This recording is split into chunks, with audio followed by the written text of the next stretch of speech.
believe crypto gaming is about to make a serious comeback, and if there's one game that should be on your radar right now, it is DeFi Dungeons. The game came out about an hour ago, and in this video, I'm going to tell you guys everything you need to know to get started and be up to date. Before diving in, check out our Discord Jelly Cubes in the description of this video. It's completely free to join, and we go over all these different alpha and plays within the space. And without further ado, let's get into it. If you haven't heard of DeFi Dungeons yet, this is a new fantasy idle RPG game, very World of Warcraft type vibe that was built by Longwood Labs. Now, the reason why it's important to know who it was built by is because Longwood Labs launched the famous game on Solana almost 2 years ago now called The Heist, which was a massive success for a idle game. At the peak success of The Heist, the floor was over $3,000, and that was with 13.8 thousand NFTs, and that's not even including all of the Nana tokens and rewards you were able to get by actually playing the game. And even a year after the launch, the NFTs were still going over 400 to 500 US dollars,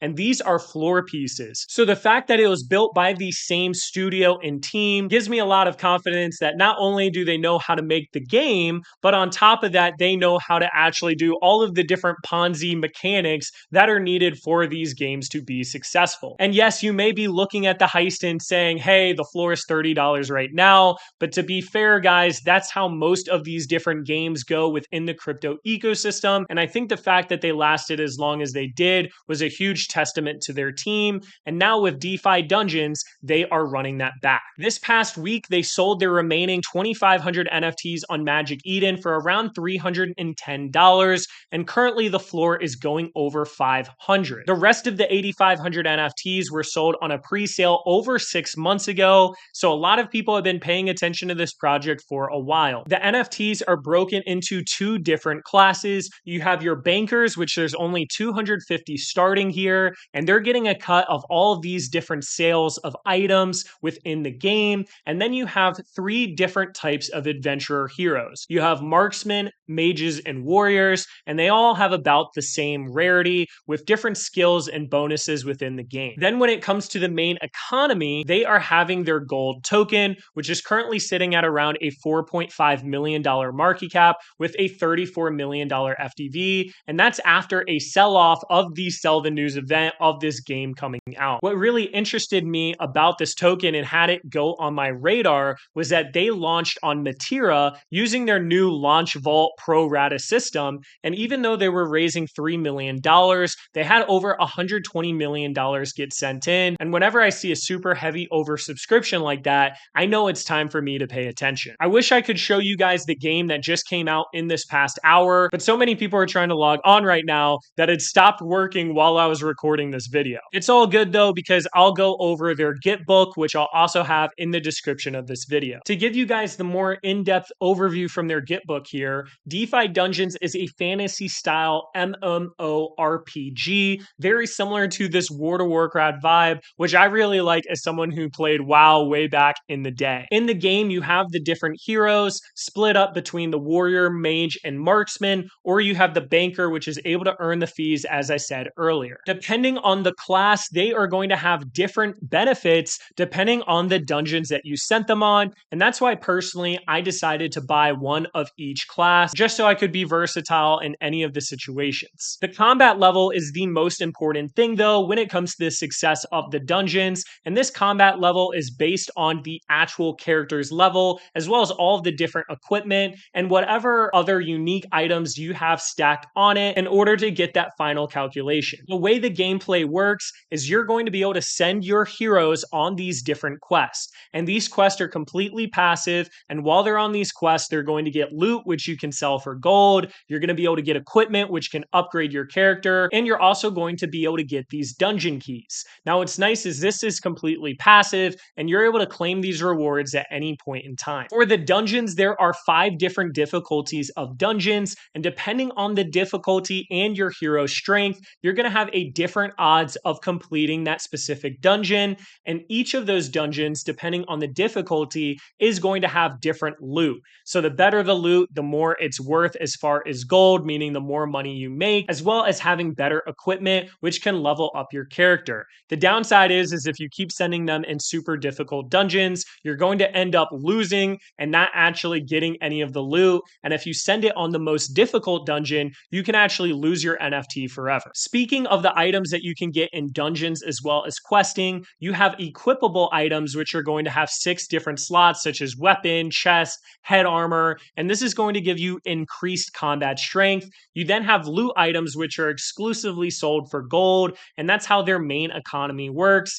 And then unique items, such as potions, for example, which can give you temporary buffs on these different dungeons. Gold is going to be at the center of their ecosystem, and almost 80% of all of the gold supply is going to be emitted over the next 2 years solely through the gameplay. 10% was in that vault launch with Matera, which I spoke about earlier, and then 7.5% went towards liquidity, with another 5% going towards different marketing. Pretty much everything within their ecosystem, all the way from talents to stats to summoning, is going to be using gold. And for the first 6 months, all of that gold spent is going to be burnt outside of referral codes, which if you want to use my referral code, it's in the description of this video. The way they set up their economy is simple, but I like it. Essentially, they have a certain amount of gold that is releasing on a daily basis, and you're able to get all of these items that you can sell on the marketplace, and that's their sole purpose, just being able to sell them. And what happens is the more valuable items are going to get a larger share of the gold emissions for that day. So they constantly have an algorithm calculating everything, and the premise is that you need to level up your character, you need to get it stronger, because the stronger the character, the better the dungeon success, the better the dungeon success, the better the loot you're going to be able to get. That loot is more valuable, and you're going to get a larger share of the actual emissions. So if you're someone that just wants to quest all the time and not touch anything, you're going to only be getting low level items, which over time are going to get a lower and lower share of these actual emissions on a daily basis. So it's pretty cool. It's this gamified experience of trying to level up your character and invest in it using gold and other resources in order to earn more gold, while at the same time kind of playing the game of, hey, this is a play to earn game. At some point, I need to sell the gold and cash out. And throughout the gameplay, they're going to have different expansions such as raids, dungeons, new items, new max levels in order to keep things interesting and keep people competitive. They have some other stuff as well coming in the future, such as summoning, where you're going to be able to mint new heroes as well as bankers. And on top of that, have raids, where you're going to need to have some sort of guild, which maybe if I get really into this, I have no idea. Maybe I'll start some sort of guild in the future within the Jelly Cubes community. So join our Discord where we can enter these raids together and potentially get even better loot. The only other 2 major things to bring up here is that you can level up your character in the training ground. So instead of just equipping items, you can unlock different talents and attributes. There is still a lot to figure out with this, and I'll probably make future videos on where to actually allocate the gold based on what I'm seeing. But it seems like it's one of those situations where maybe you can spend gold, increase the combat strength of your character in order to earn more gold. They then also have their tavern, which is where you can sell the different loot in order to earn gold. If you're a banker, you can stake your banker and earn all of the different fees of people selling their items. And then on top of that, you can also stake your gold and earn a percentage on all of the gold being spent within the economy. And I think that's one of the main value drivers of accumulating gold is, okay, if a lot of people start spending the gold in the game and the need for gold goes up,